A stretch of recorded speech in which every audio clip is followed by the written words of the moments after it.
This boarding pass looks fraudulent."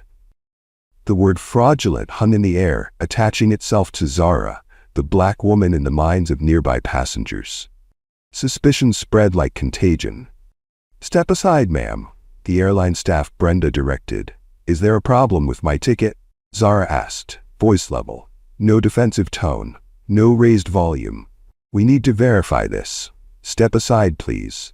Brenda Stone suggested she'd found contraband rather than a valid first-class boarding pass. She made a show of typing into her computer, glancing occasionally at Zara with poorly disguised skepticism.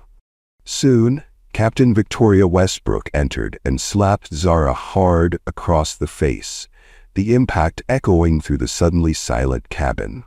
"Would you like to know what caused the slap that ended careers and exposed a system that had been hiding in plain sight?" This story reveals the best karma that happens when a woman who was assumed to be nothing and slapped because of her skin color stood up and revealed who she really was. If you stand against injustice and prejudice, comment "Justice for Zara" in the comments and click on the subscribe button to enjoy more of these stories. This was how it all started. Commander Zara Jackson. Every morning for 20 years, her alarm had jolted her awake at 4:30 a.m. This morning was no different. Except today, she wasn't reaching for her uniform. One day without the badge, she told herself, sliding open her closet door. After decades of representing her department, today she'd travel as herself, just another passenger heading to Chicago for the National Police Chiefs Conference. Her fingers hesitated between outfits before settling on comfortable clothes. "No one needs to know who I am today," she thought, checking her travel app. The notification had surprised her yesterday. "Congratulations, your first-class ticket is ready." Zara smiled, tucking her police chief's badge into an inner pocket of her carry-on. "Won't need this today," she whispered, not knowing how wrong she was. Across town, in the gleaming pilot's briefing room of Atlantic Airways, Captain Victoria Westbrook commanded attention. "We're seeing a disturbing trend in passenger demographics," she remarked to flight attendant Melissa Parker, her voice just low enough for privacy. "The airline is letting just anyone into first class these days." Melissa nodded, understanding the unspoken message. "Don't worry, Captain. I know exactly how to handle them when they try to sit where they don't belong." Tori straightened her already perfect uniform. "That's why I requested you for first class, Melissa. You understand our clientele. The standards we maintain aren't just about service. They're about preserving a certain atmosphere." Their laughter carried across the room as diverse crew members exchanged glances. They knew what was coming.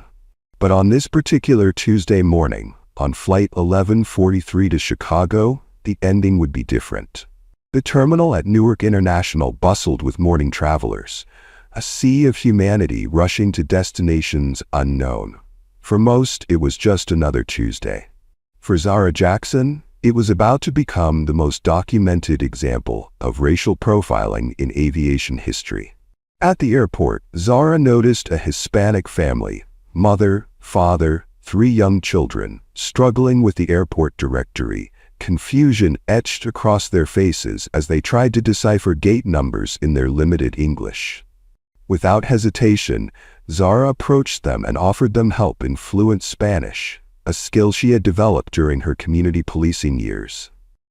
The family's relief was immediate as she translated gate information and pointed them toward their destination. The mother grasped Zara's hand in gratitude, and for a moment, Zara remembered why she had entered public service 2 decades ago. To help people navigate systems not designed with them in mind. This simple act of kindness caught Captain Victoria Westbrook's eye as she strode through the terminal, pilot's cap tucked under her arm, authority radiating from her pressed uniform. She paused, observing the interaction with narrowing eyes. "When you're finished," Tori called out, not even waiting for Zara to turn around, "clean up that spill near the lounge. It's been sitting there for 20 minutes. Her voice carried the unquestioned expectation of immediate compliance. Zara straightened, recognition dawning. "I'm a passenger," she explained calmly, "not an airport employee." No anger in her voice, no indignation. Just a simple correction of fact. Tori's expression didn't change. No embarrassment, no apology. Instead, her lip curled slightly.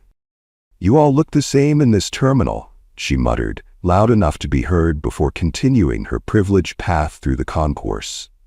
The words hung in the air like smoke. The Hispanic father looked at Zara with concern, understanding crossing cultural barriers. He'd heard such comments before, perhaps directed at him, but Zara just took a deep breath. 20 years in law enforcement had taught her which battles to fight. This one, she decided, wasn't worth it. Not yet. 15 minutes later, Zara approached the security checkpoint. Business travelers removed laptops with practiced efficiency. Zara's carry-on contained nothing unusual: clothes for 3 days, toiletries, conference materials. A small gift for her daughter. The scanner showed no threats. Green light, all clear. And yet, "Step aside, ma'am," a TSA agent directed, blue-gloved hand already reaching for her bag. Random screening. His name tag read Hoffman. His eyes never quite met hers. Random. The word hung in the air as 3 white businessmen walked through without a second glance. Random, as an elderly white couple was waved forward with smiles. Random, as a white teenager with a backpack full of electronics passed without question. Random, as a stream of non-black passengers flowed through the checkpoint unimpeded. The statistical improbability of such randomness wasn't lost on Zara. Agent Hoffman's hands were unnecessarily rough as they rummaged through Zara's meticulously packed belongings. Items carefully arranged, now jumbled without care. "What's this hard object?" he demanded, voice deliberately loud enough for others to hear, creating a spectacle of suspicion. "Just my travel toiletries case." Zara responded evenly, maintaining the composure that had carried her through countless high-pressure situations. The transparent case clearly showed a toothbrush, facial cleanser, moisturizer, ordinary items carried by millions of travelers daily. From the expedited security line, the one Zara's frequent flyer status should have granted her access to, Captain Westbrook watched with smug satisfaction. "Security knows who to check," she commented to another pilot beside her, not bothering to lower her voice. The other pilot smiled but remained silent. Complicity through inaction. After finding nothing suspicious. "You're free to go, ma'am," he said, hastily repacking her bag, avoiding eye contact. No apology, no acknowledgement of the unnecessary delay or invasive search. Just sudden, uncomfortable efficiency born of self-preservation rather than respect. But the damage was done. Captain Westbrook had noted Zara's face with new interest, following her movement through the terminal with predatory focus. Something about this passenger bothered her. Whatever the reason, Zara had become a target. The pattern continued at Gate 37, where Premium Airways Flight 1143 to Chicago prepared for boarding.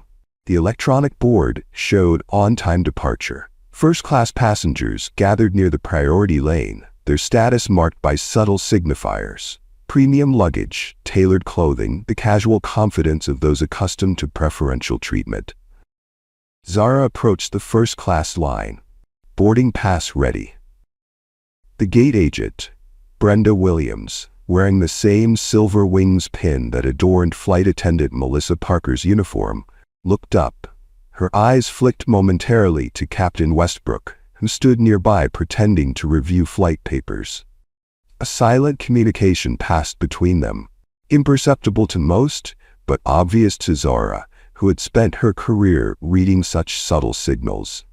"Economy boarding isn't for another 45 minutes, Brenda announced loudly, ensuring nearby passengers turned to stare.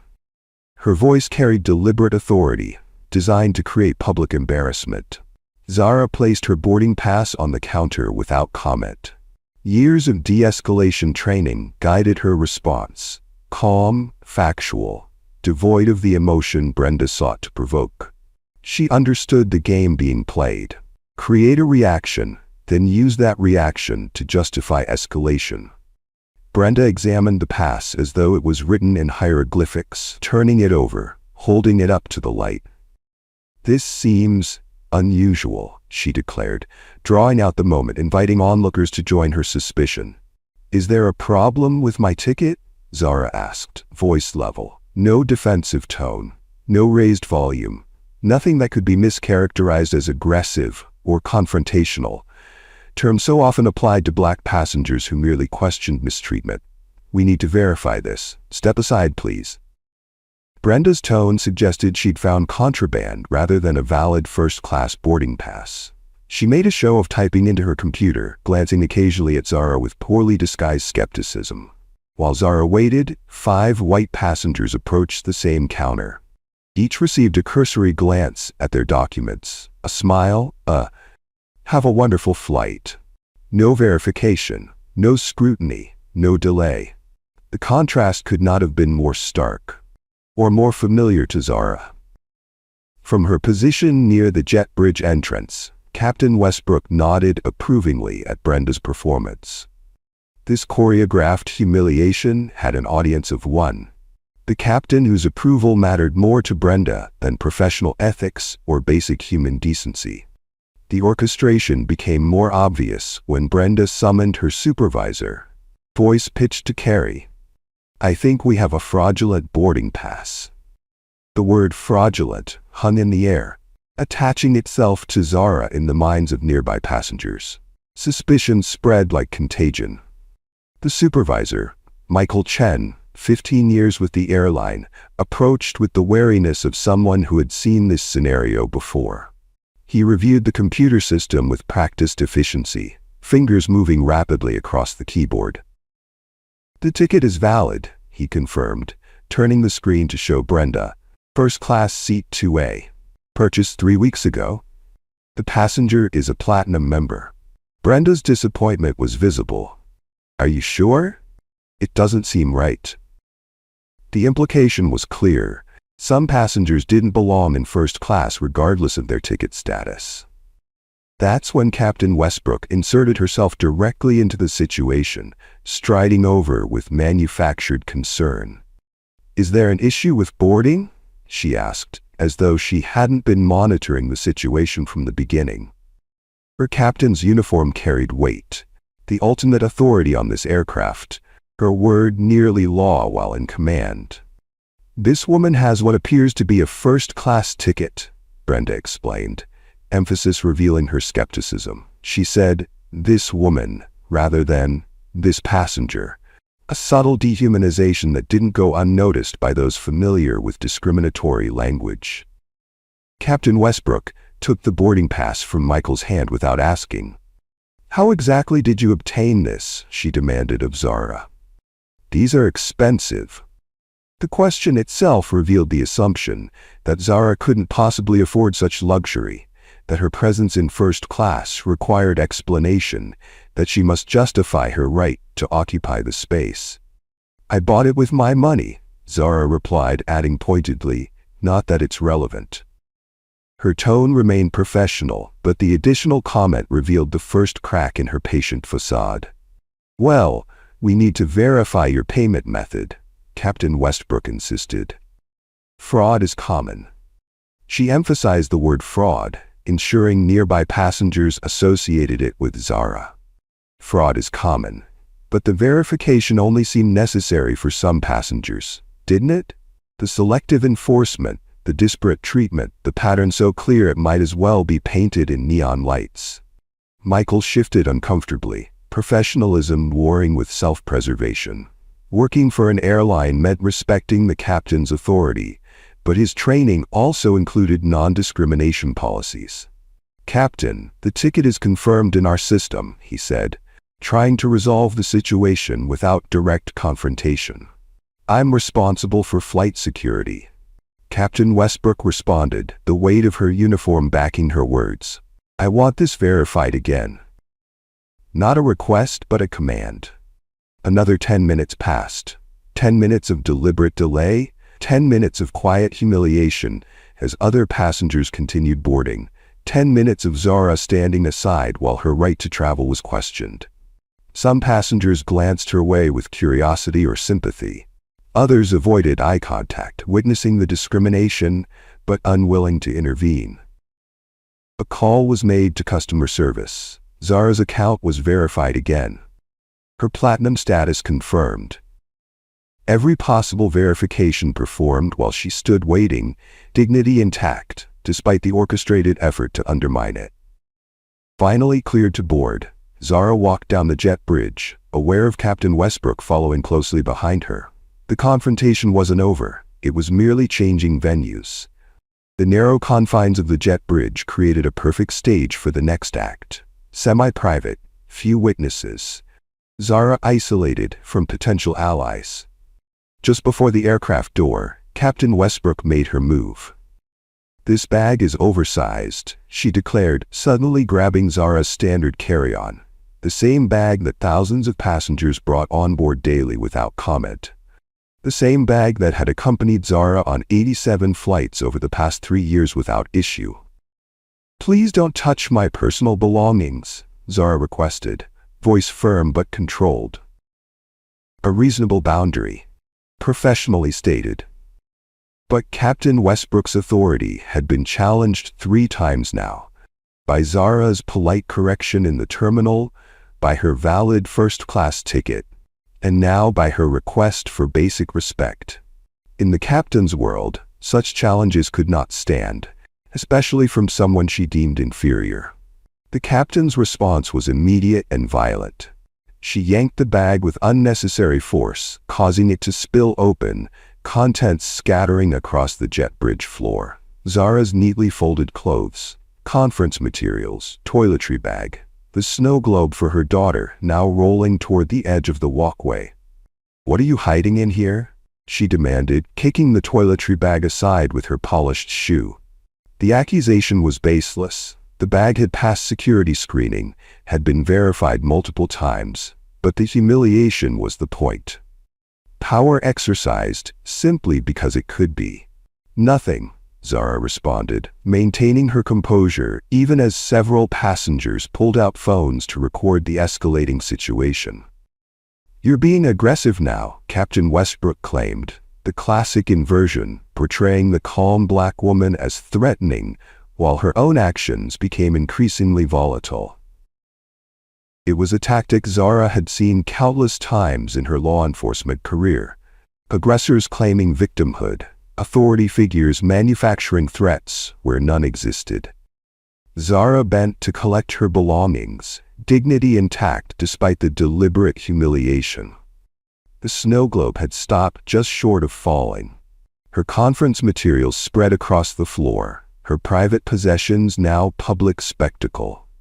"I'll be filing a complaint," she said quietly, knowing the words themselves carried little weight in a system designed to protect those with authority. "What would you do if you were discriminated against at the airport? Would you record it? Or look away, pretending it isn't happening?" Share your thoughts in the comments and don't forget to subscribe to enjoy this story more. After navigating the gauntlet of random screening, verification delays, and baggage violation, Zara finally boarded the aircraft. Her shoulders relaxed slightly as she located seat 2A, window seat, first row, the premium position she had legitimately purchased. A small victory after 30 minutes of calculated harassment. She settled into the seat, stowing her now disheveled carry-on beneath the seat in front of her, rather than in the overhead bin. A defensive choice, keeping her belongings close after Captain Westbrook's invasive search. The snow globe for her daughter, miraculously unbroken, remained clutched in her hand before she carefully wrapped it in a scarf and placed it in her bag. Around her, the familiar rhythm of pre-flight preparations unfolded. Flight attendant Melissa Parker moved efficiently through the first-class cabin, offering pre-departure beverages to passengers in 1C, 1D, 2B, all white businessmen who received immediate attention, warm smiles, and solicitous inquiries about their comfort. Melissa's eyes slid past Zara as though the seat were empty. Not once, not twice, but repeatedly. A deliberate invisibility imposed by calculated neglect. The contrast was stark and unmistakable to anyone paying attention. The passenger in 2B received his second scotch, while Zara hadn't been acknowledged once.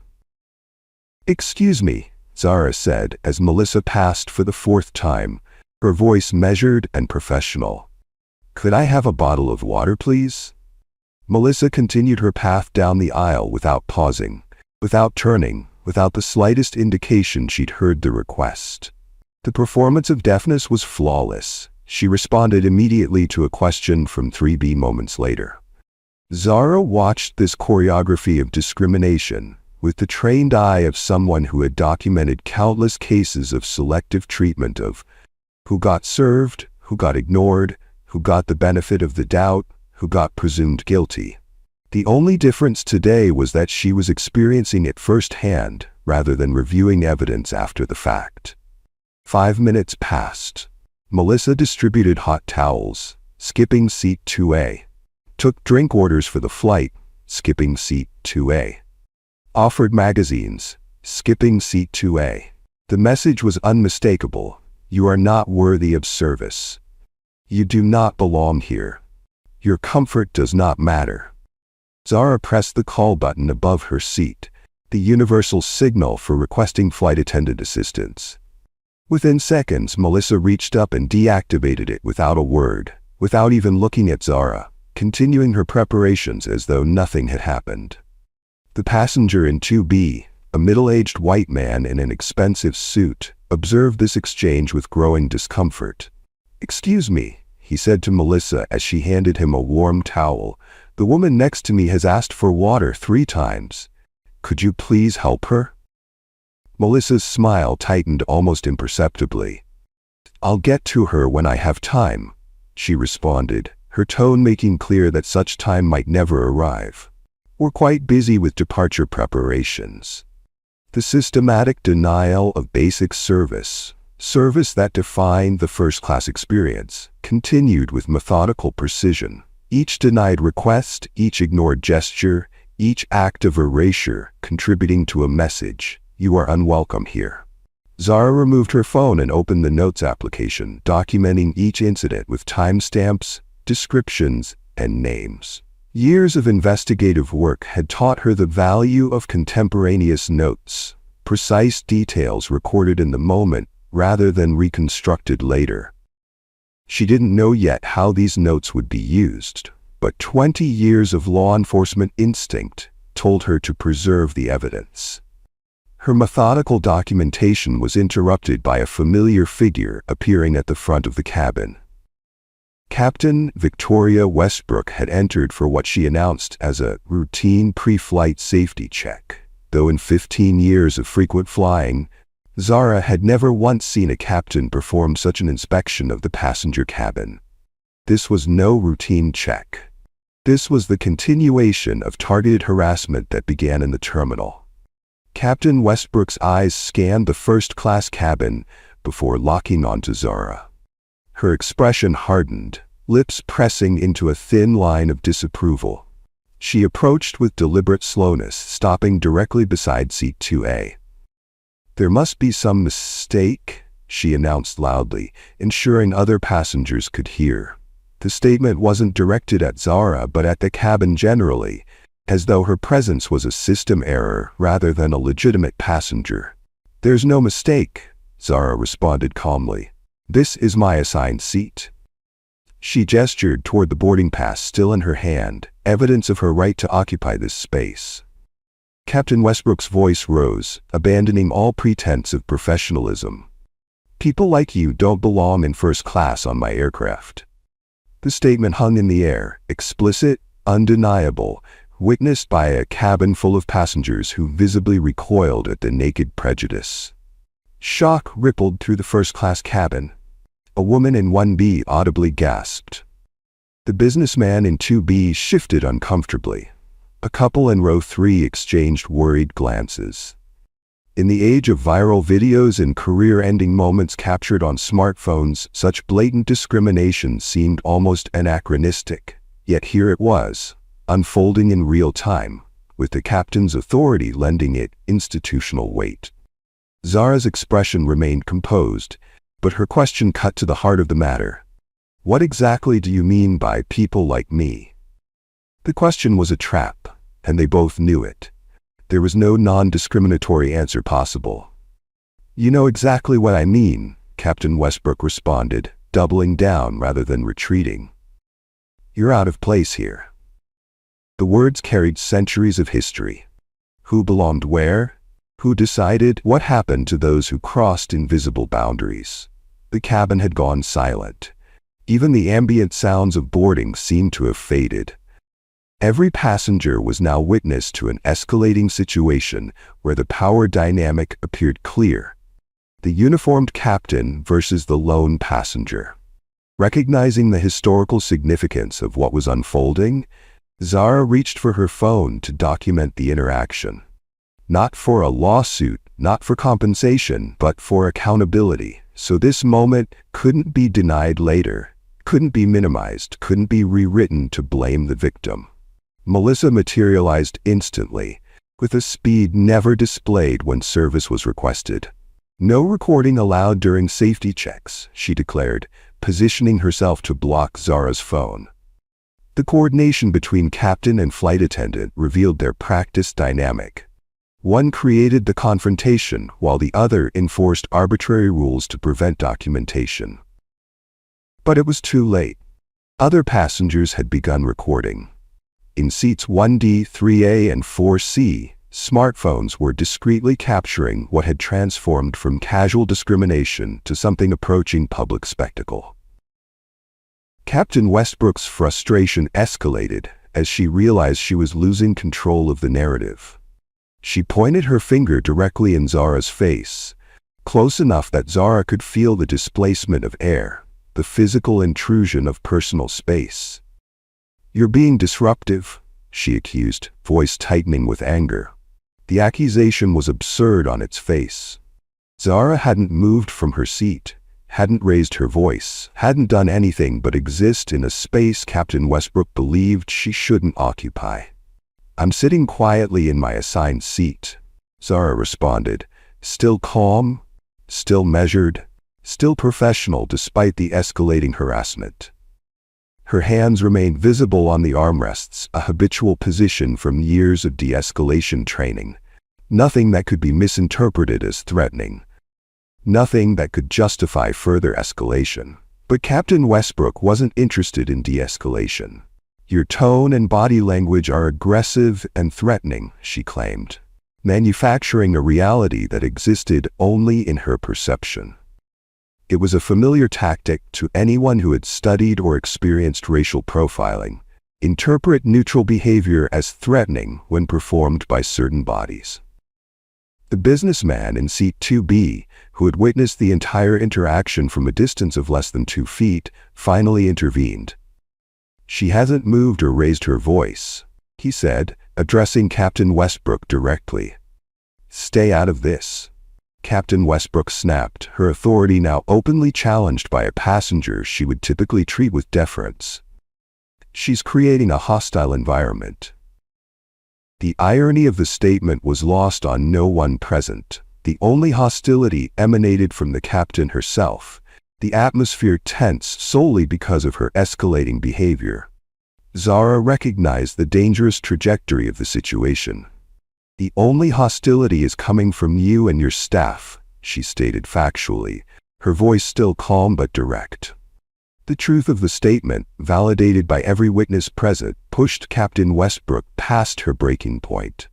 That's it, she declared, face flushing with anger. Melissa, call security to remove this passenger. Melissa moved to the cabin intercom with practiced efficiency. The same efficiency notably absent when service was requested. Security to first class, she announced, disruptive passenger.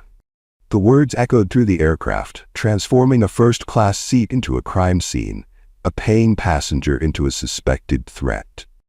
3 minutes passed in tense silence. Captain Westbrook stood guard as though Zara might attempt escape, though she hadn't moved from her seat. Passengers continued recording discreetly, documenting what many already recognized as a career-ending abuse of authority.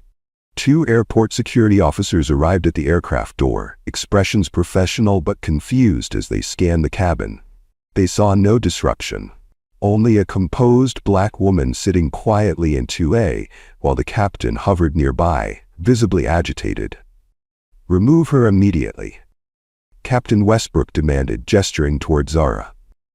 "She's threatened my crew." The accusation was not merely false, but impossible to reconcile with the calm scene before them. The security officers instantly sprung into action. "I've done nothing wrong," Zara stated quietly. "This is racial profiling." The words named the reality that had been unfolding in plain sight, the systematic targeting based on appearance rather than behavior. "There she goes, playing the race card," Captain Westbrook exclaimed, voice rising to a near shout. The phrase itself, dismissing documented discrimination as imaginary, revealed more than any witness testimony could about her perspectives and prejudices. The security officers exchanged glances, ready to use their position in what had clearly become a situation. But Zara reached slowly, deliberately toward the inner pocket of her jacket. "Perhaps my identification will clarify," she began, her movement unhurried, telegraphed, non-threatening. But Captain Westbrook's reaction was immediate and shockingly disproportionate. With no warning, she slapped Zara hard across the face, the impact echoing through the suddenly silent cabin. "She's reaching for a weapon," she shouted, the justification following the violence rather than preceding it. Time seemed to suspend in the aftermath of the assault, passengers frozen in disbelief, security officers momentarily paralyzed by the unexpected escalation. Melissa's hand covering her mouth in belated recognition that a line had been irrevocably crossed. If you were in Zara's shoes, what would you have done after the slap? Share your thoughts in the comments, and don't forget to hit the subscribe button now. The sting of the impact remained on Zara's cheek as she slowly, deliberately completed the motion interrupted by violence. From her jacket pocket she produced not a weapon, but a badge. Not just any badge, but one instantly recognizable to anyone in law enforcement. She held it up without speaking, letting the gold shield and identification card speak for themselves. The silence stretched 1 beat, 2 beats, 3, as recognition dawned across multiple faces simultaneously. The senior security officer broke the silence, voice cracking slightly with disbelief. "Chief Jackson, of the Metropolitan Police." His posture straightened involuntarily, the instinctive response of a junior officer in the presence of command leadership. The transformation was instantaneous. Captain Victoria Westbrook's face drained of color as the full implications crashed upon her. Her hand, the one that moments ago struck a passenger, began to tremble visibly. The absolute authority she wielded seconds earlier evaporated, replaced by the dawning horror of irreversible consequence. The security officer unclipped his radio. All hesitation vanished, his next words delivered with professional clarity. "I need backup and arrest support at Gate 37. Captain Victoria Westbrook is being detained for assaulting Chief Zara Jackson." In a single moment, in a single revelation, the power dynamic that shaped every interaction since the terminal had inverted completely. The woman repeatedly told she didn't belong held more authority than anyone else on the aircraft. The woman dismissed, ignored, and assaulted was the highest-ranking law enforcement officer in the jurisdiction. Captain Victoria Westbrook was about to learn the most expensive lesson of her career. Assumptions had consequences, privilege had limits, and justice sometimes arrived wearing casual clothes in seat 2A. The revelation of Zara Jackson's badge froze time in the first-class cabin of Flight 1143. For 23 seconds, captured on multiple passenger recordings, no one spoke. No one moved. The only sound was the ambient hum of the aircraft's ventilation system and the distant murmur of boarding passengers unaware of the seismic shift occurring in first class. Captain Victoria Westbrook stood backed against the bulkhead wall, right hand still suspended in the air, the hand that moments ago struck the highest-ranking law enforcement officer in the metropolitan area. Her face had drained of color so completely that several passengers later described it as ghostly. 20 years of unchecked authority, of protected privilege, of insulated entitlement, all collapsing in a single moment of irreversible consequence. The senior security officer, Robert Diaz, 15 years with airport security, recovered first. His training overrode his shock as he unholstered handcuffs from his belt with practiced efficiency. "Captain Victoria Westbrook," he announced formally, "you're under arrest for assault." The words penetrated Captain Westbrook's frozen disbelief.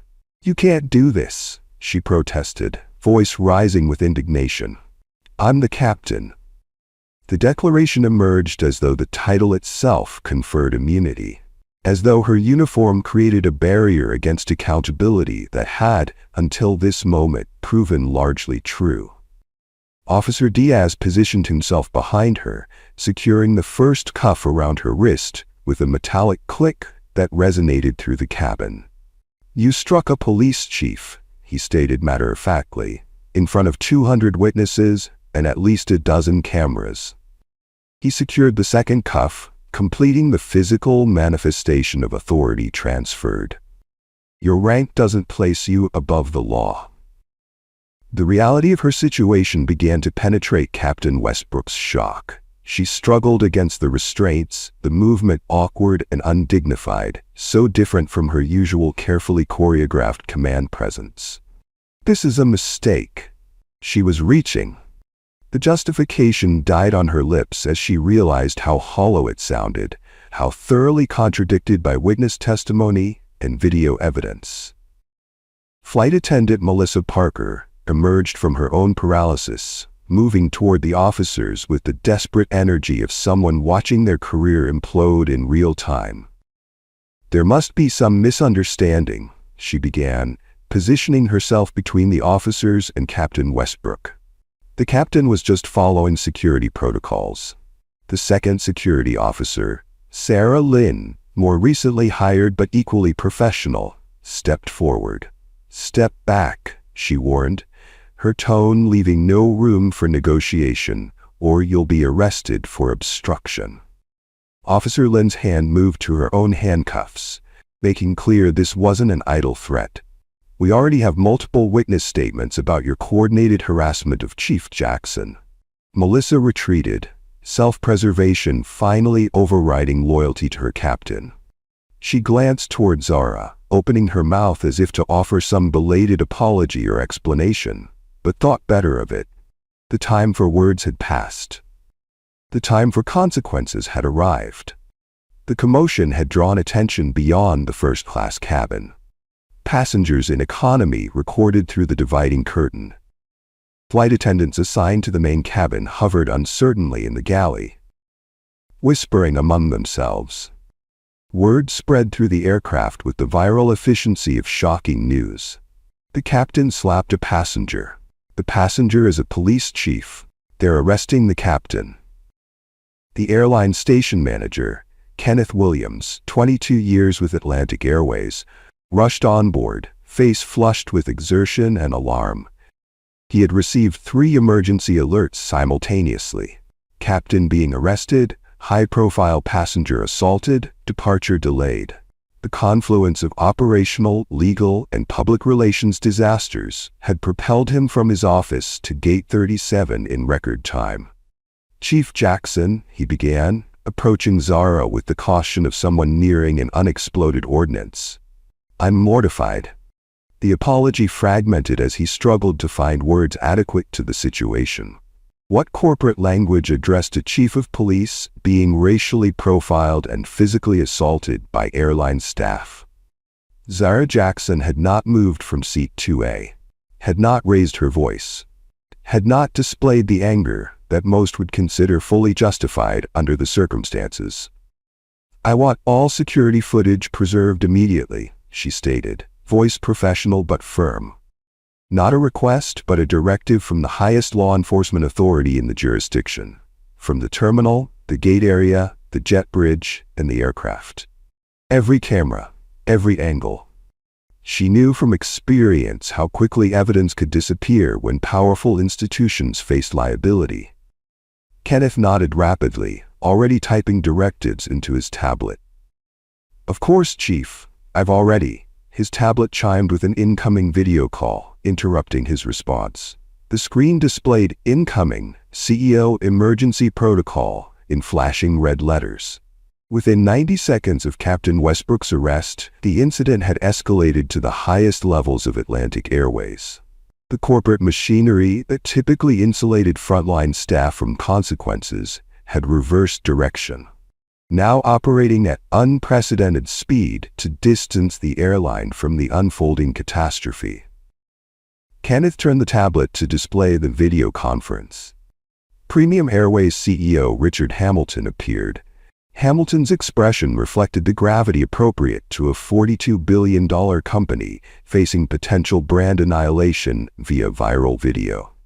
"Chief Jackson," Hamilton began, dispensing with corporate pleasantries, "on behalf of the Airways, I want to personally apologize for the inexcusable treatment you've experienced.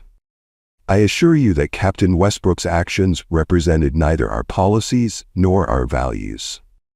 The carefully crafted statement, likely vetted by legal even in these hasty circumstances, rang hollow against the evidence already spreading across social media.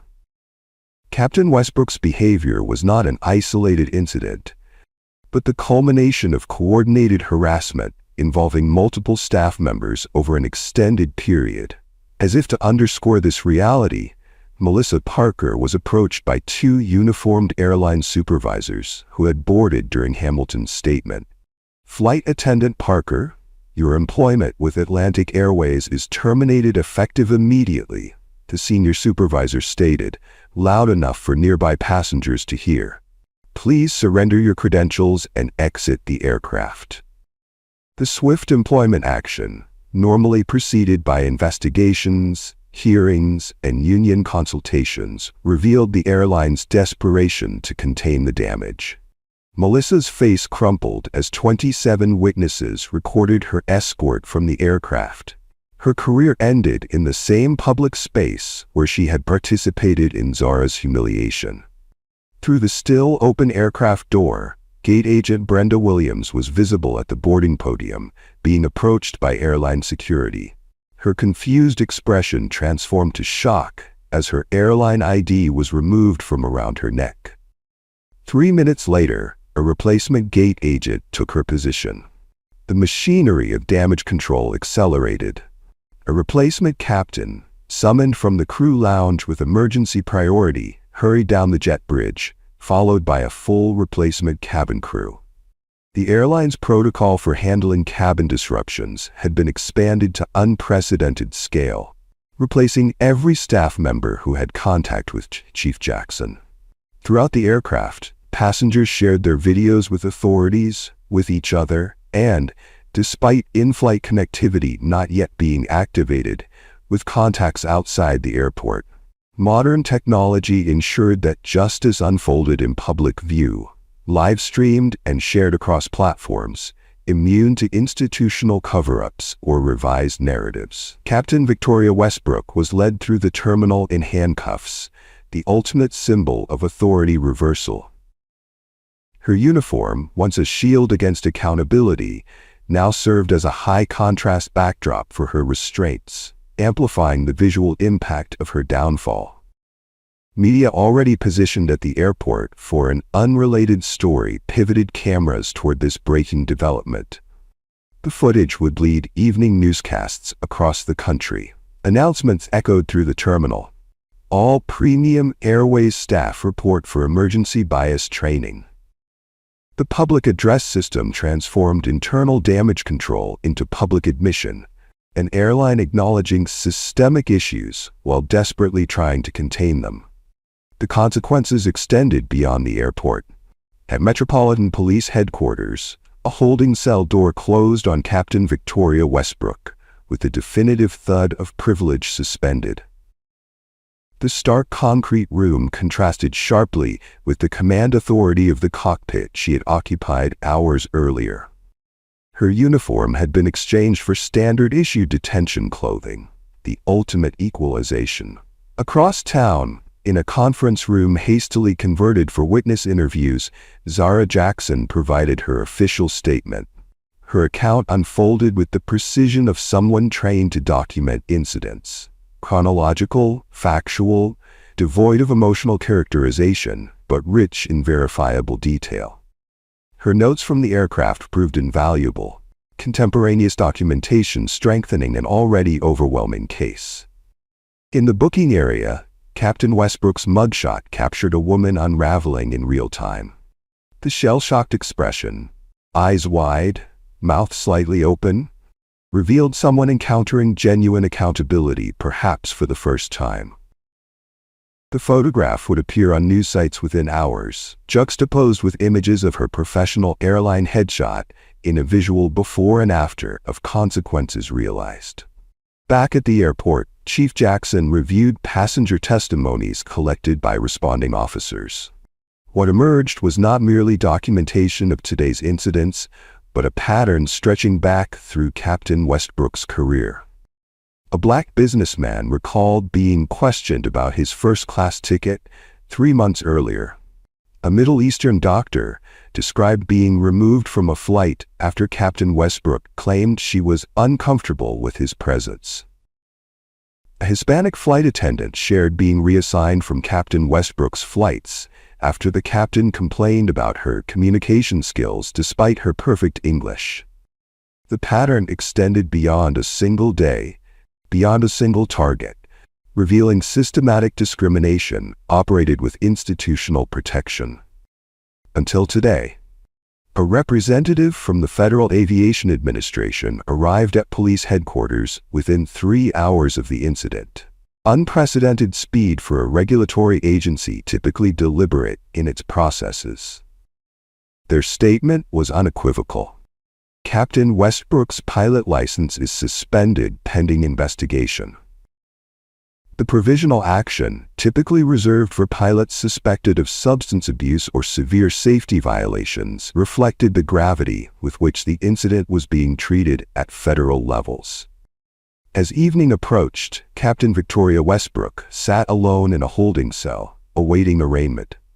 Chief Zara Jackson prepared to address a hastily assembled press conference. And across social media platforms, #FlyingWhileBlack became the #1 trending topic worldwide, millions of users sharing their own experiences of discrimination in aviation. What happened on Flight 1143 was never just about one slap. It was about who belonged where, who decided, and what happened when unchecked authority met unexpected power. Few days later, inside Courtroom 4B, former Captain Victoria Westbrook sat at the defendant's table in a conservative Navy suit that couldn't quite disguise how much weight she'd lost during pretrial detention.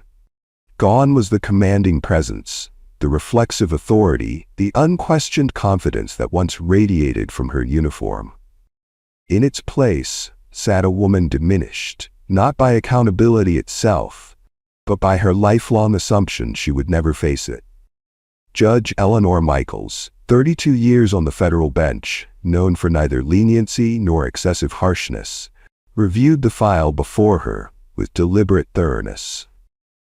The courtroom held its collective breath as she looked up, removing her reading glasses in a gesture courtroom regulars recognized preceded significant statements.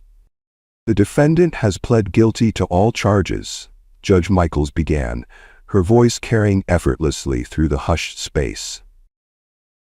"Based on the overwhelming evidence and the plea agreement reached with prosecutors, this court sentences you 6 months probation, 200 hours of community service, and, perhaps most significantly, a lifetime ban from employment in the aviation industry." This case, Judge Michaels continued, leaning forward slightly for emphasis, sends a message that no position of authority places you above the law. The uniform you wore was meant to signify responsibility, not immunity.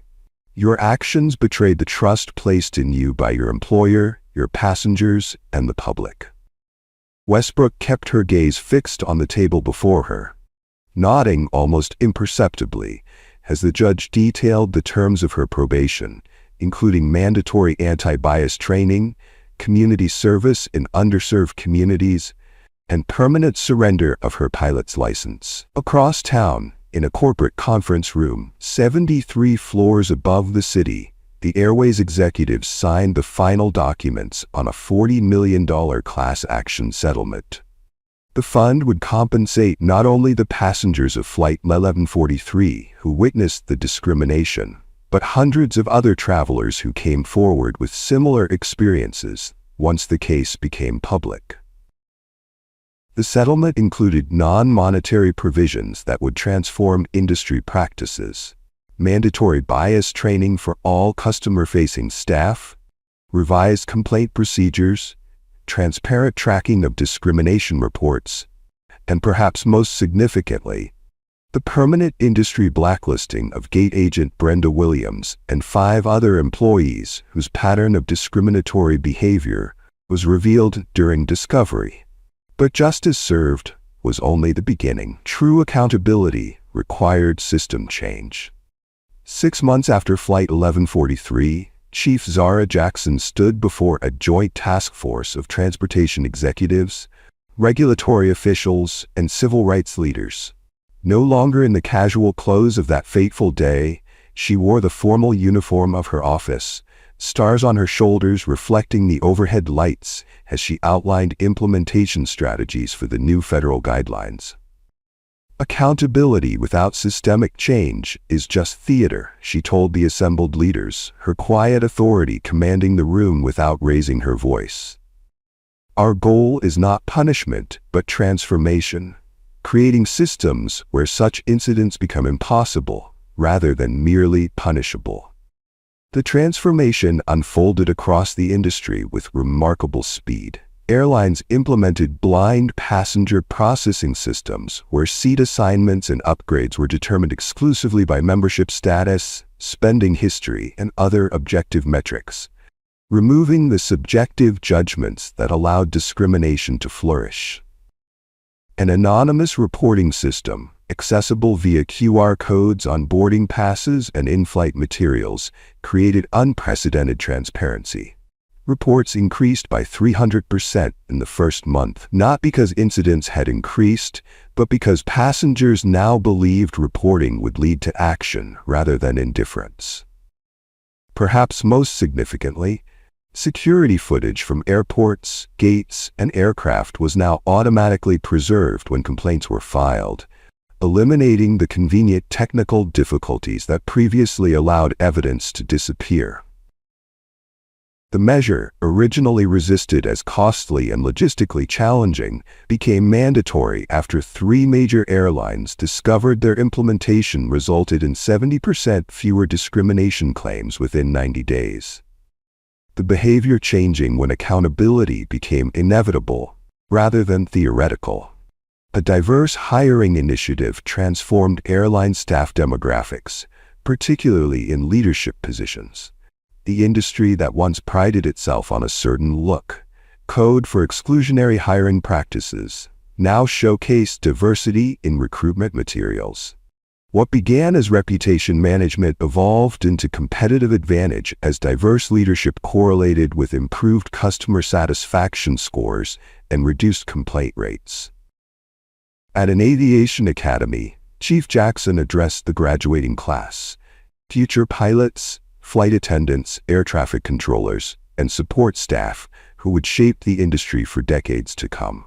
Authority requires accountability, she told them, her words live-streamed to aviation programs nationwide. The power you will hold over passengers, over their safety, over their dignity, comes with the responsibility to wield that power equitably. Your uniform is not a shield against consequences, but a visible reminder of your obligation to those you serve. In the audience, several familiar faces appeared, former passengers from Flight 1143, who had been hired as compliance officers throughout the industry. Their first-hand experience with discrimination had been transformed into expertise in prevention, their trauma into purpose.